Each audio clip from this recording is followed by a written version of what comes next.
That looks quite cool. And then it has a fly net as well. I am an absolute spanner. It's just a fucking pain in the arse. So many decisions being made today.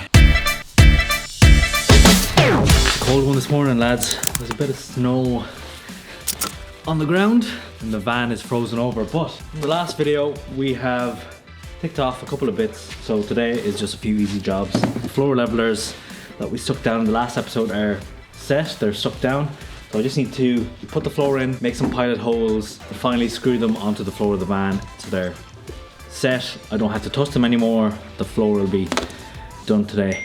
We are still having problems with the sliding door leak. This entire area was just covered in water again. It's not the seal that's the problem, it's the way the door is sitting. Let me show you. So I don't know if you can see that, but there's like a slight gap in between the door and the seal and it's not touching it. And it should be something like this. It should have zero light coming through. Like all of that water is just coming in because of that gap. So I think what I might do is let me try rearranging this latch. Like my last resort is taking the door off and reattaching the rollers because that's such a massive job. And the gutter that I've ordered has arrived, but we're not home.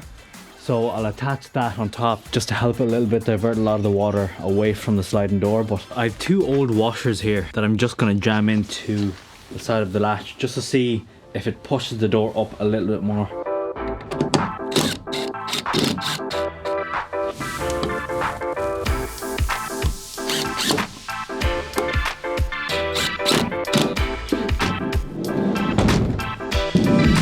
Nope, that did not fix it.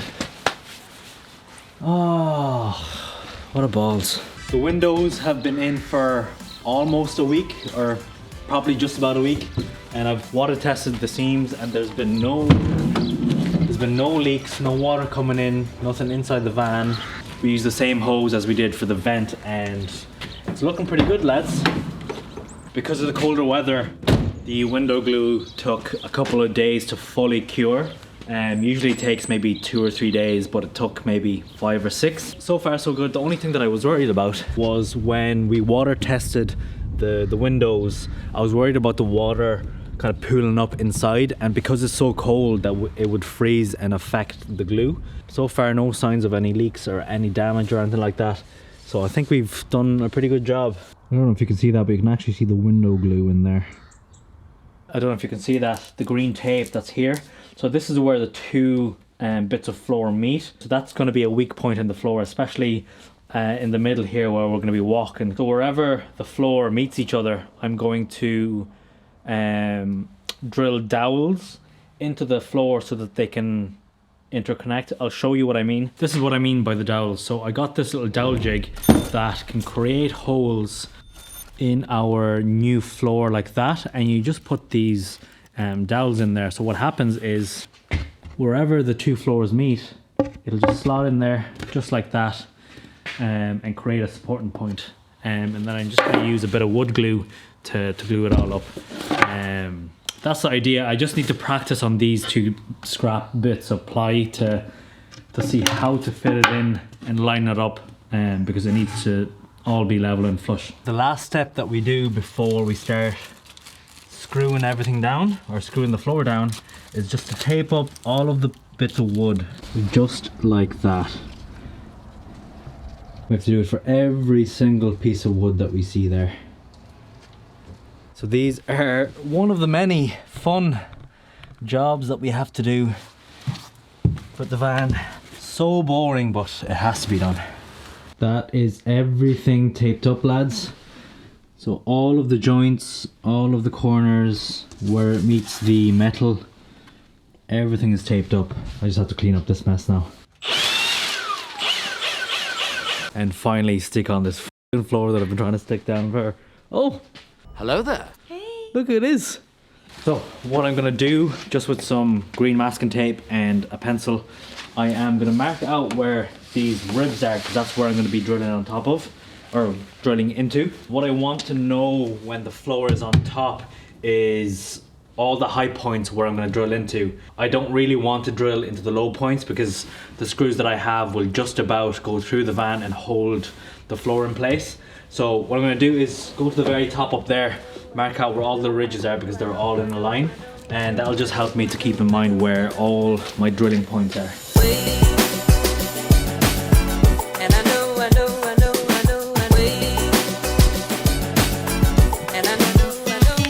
I'm just gonna make a little mark where the center point is so that I definitely don't miss the tops of the ridges.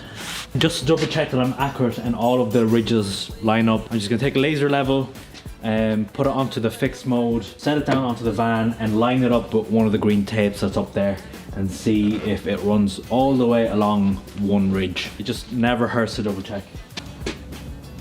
I'm just gonna prop that up with a little tripod.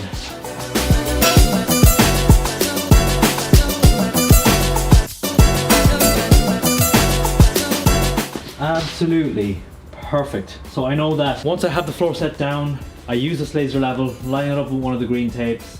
I know that I'll be drilling into the top of the ridge. Happy days. It's not warm when she's away. Ain't no sunshine when she's gone. Just before you stick it down, little tip for you, grab some spacers like plastic cards or something to slot in between these boards, because that's what causes a lot of the squeaking in camper vans, is the floor where your floors meet. It just rubs together and squeaks and creaks a lot.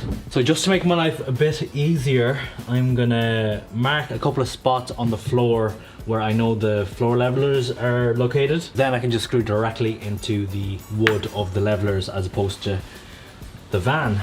And I know.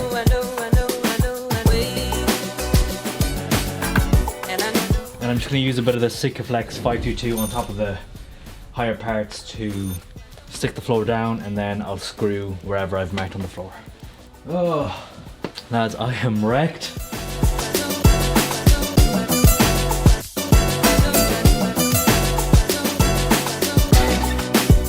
Reload.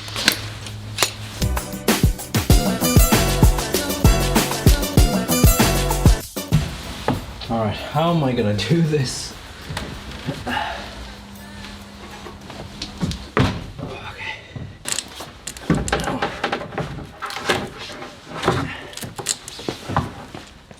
Okay. Little bit on my shoe. Not too bad. Anybody going about the floor the same way as I am, make sure to save yourself a lot of hassle and drill into the wooden supports underneath the floor as much as you can. And for the ones where you have to drill through the van, just make sure there's no wires or anything important underneath the van that you're drilling through. This is your heads up, and it's one of the cons of doing the floor this way, just to save a couple of millimeters of headroom. There we go. Now, first floor finally stuck down. That is not going anywhere. Happy days, lads. 2 more to go. Right, lads, I know I haven't touched on what tools and screws I'm using for this. So I'm using these 14mm self-drilling screws with a countersunk head. And then I'm using a countersink drill bit and also a 3mm bit for doing my pilot holes. You don't have to use this bit to do pilot holes if you have self-drilling screws. I'm just doing it out of habit now.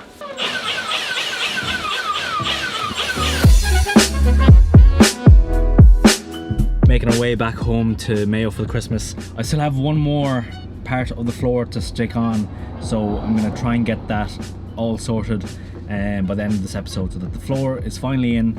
And there's a part of it where it's a bit lower than the rest of the floor, so I need to fix that. I'll figure that out whenever I get home. We are about an hour and a half into Morrison's first journey with the new windows in, and they haven't fallen off. Like every single bump, I'm like, but they're grand, they're waterproof, they're still on. Let's take a quick look.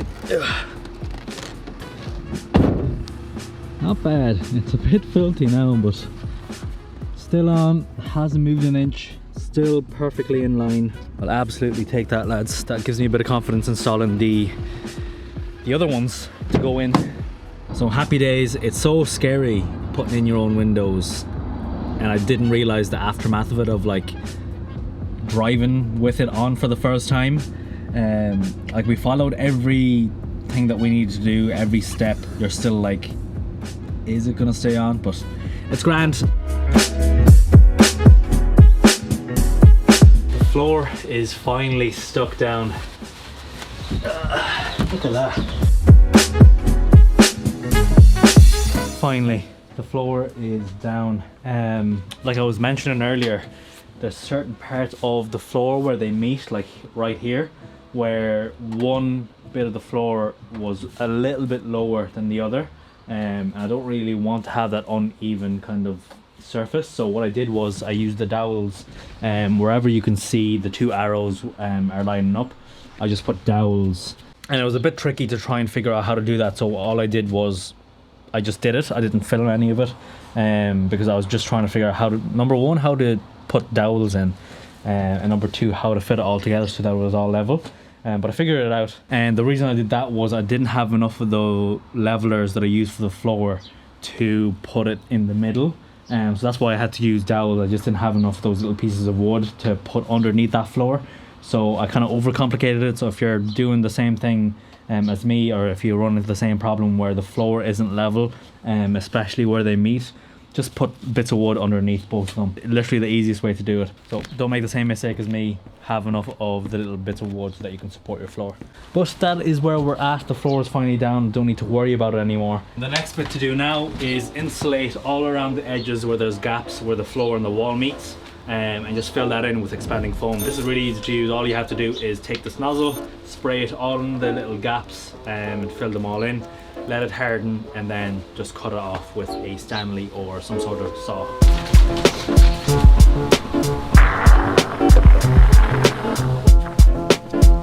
It also says to spray water onto the foam to help it set, because it's moisture curing. So you just spray water like that. Then after a while it hardens just like this, and that's what you cut off with the Stanley blade or a knife. Pretty easy.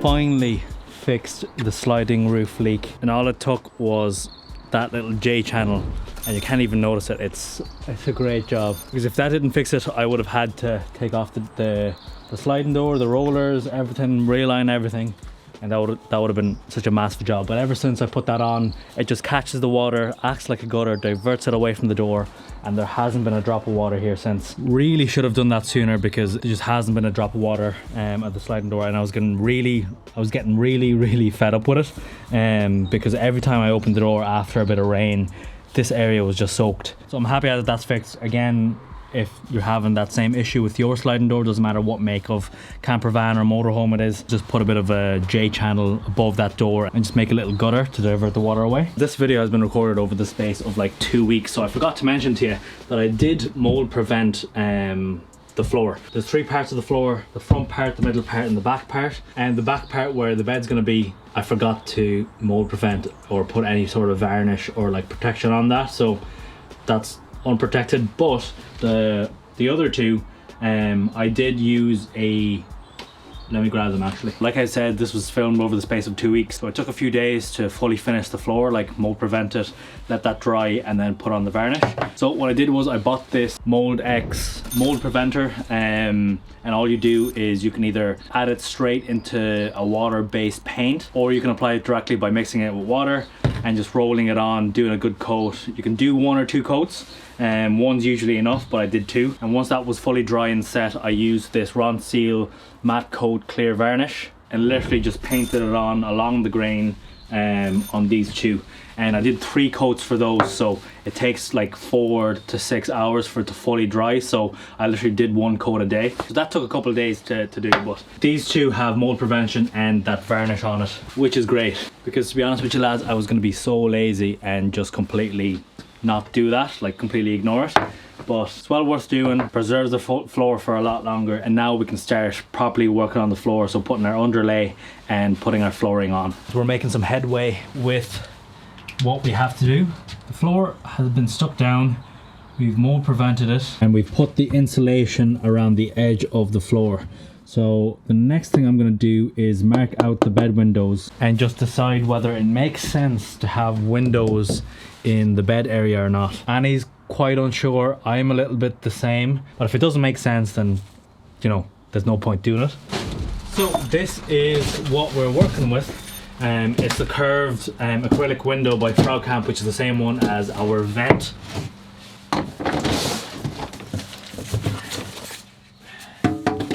So it looks like it has the butyl tape and everything that we need to install it. Let me actually get rid of this green tape so it doesn't confuse me. It's been here for a while. This is the window that'll go on the outside. I don't know if you can see that, but it's slightly curved to match the curvature of the panel, so that it fits nice and snug. And this window is double glazed as opposed to our back door ones, so you're not losing any heat from these. What I love from this one is that this opens out like that.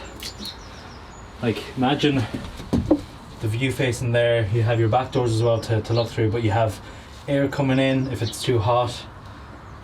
Like, I love that. We actually grabbed these as well from Cozy Campers up in Dublin. Same with our vent, our windows and our two side windows.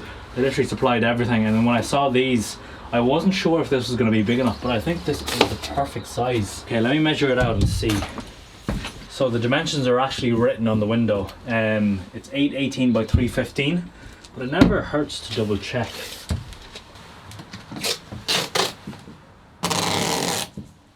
What do we think, lads? Should we do it? Like that looks quite cool. Push, drag up. Really cool. And then it has a fly net as well. I'm leaning more towards yes now that I've seen the windows, what they look like, how big they are, and that I've marked it out. Because the original one that I've marked out was way too big. That was kind of the biggest size that you can get on the website. So many decisions being made today, and another one that we need to decide is how to fix our roof battens. I'm thinking like that, because then if we fix it this way onto the supporting frame of the van that's already there, you're losing that much from the ceiling, and then your cladding, or however we want to do our roof, we need to factor that thickness in as well.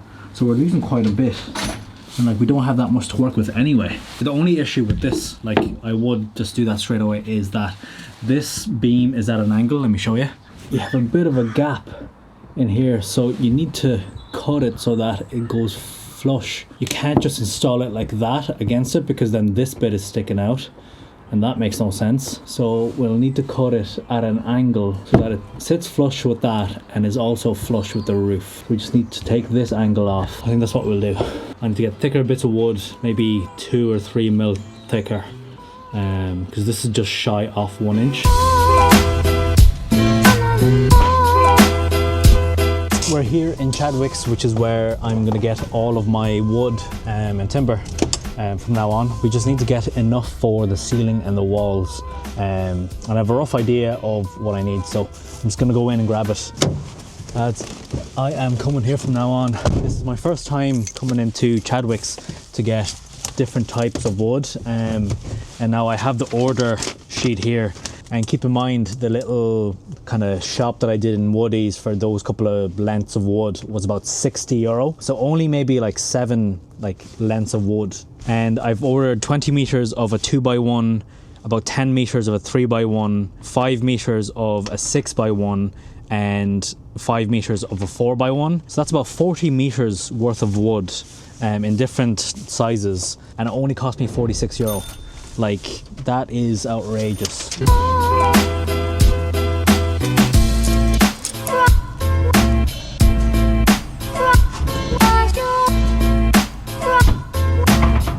I am an absolute spanner. The last clip that you've just seen and the wood that I picked up, like the ones of you who know what they're at, oh, Jesus Christ, I don't even know what I'm at with this camera. The ones of you who know what they're at in terms of like buying wood and supplies and all that type of stuff, you're probably like, what are you doing? I didn't know there's a difference with the types of wood that you can get. So you can get rough timber and plain timber, and I didn't know that there's any difference. I was so happy out, I was like, oh, this only costs this much.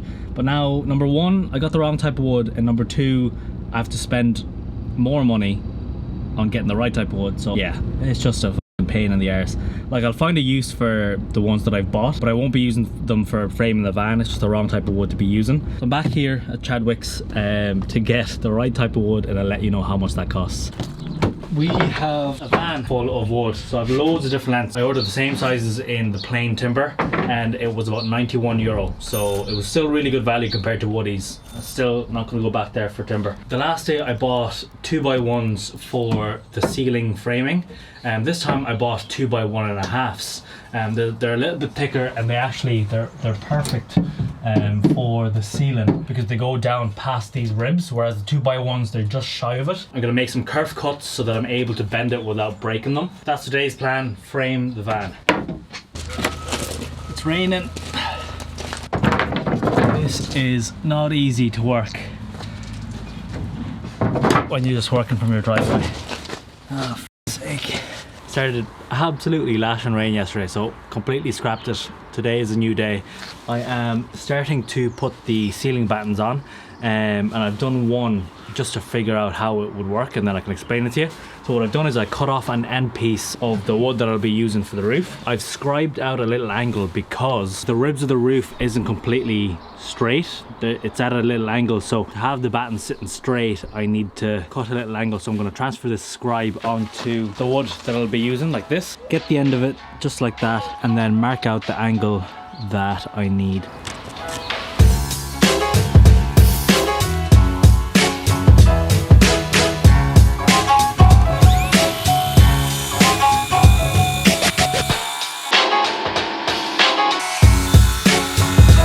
Once I have all of my roof battens for the frame for the roof cut, all the angles are in them, I'm just gonna take the circular saw, change the depth to about 1/2 inch, and make loads of curve cuts just like that along the length, so that when it bends to follow the curve of the roof, it'll allow it to bend naturally and prevent it from cracking once I screw it in. So I'm just gonna do that to all of these lengths. That'll take me a little while.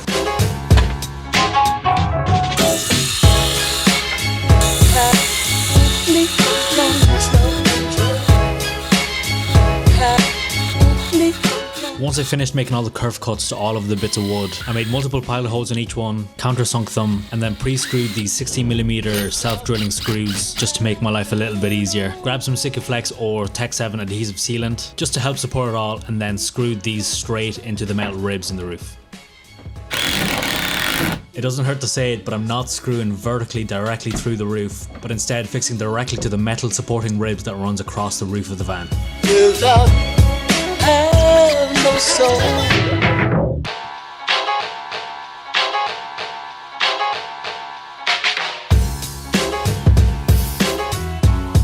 It has been absolutely pissing all day, but the roof is done. I'm only missing 2 battens, one here and one at the very back, but I ended up cutting a lot of the wood and making all the holes inside the van. Again, perks of working from your driveway, but I'm gonna go clean this up and I'm gonna head back inside. What a day. Roof, battens, and the frame of the roof is finally done. I have 2 more to go in, like I said, the front and the back, but Jesus, so much has happened in this episode, and there's just so much work to do in the van. Like, everything has taken me hours to try and do. I'm pretty sure we're gonna put in one of those bed windows. Like I said, I have 2, but we just love the look of them. So one of those is gonna go in. Now I'm just gonna start designing how we're gonna do our framing so that we have a lot of support for the layout that we want. If you've watched one of the previous episodes, I took a picture of the van and made loads of measurements, so I'm going to use that for reference so I don't have to come in and out, go into the van, come back here. So that's what I'm going to do for the evening, design the framing for the walls. But I hope you enjoyed this episode. It has been weeks in the making. If you're liking the series, give it a thumbs up, leave a comment if you have any suggestions or any tips or any advice. But good luck, I'll see you in the next one.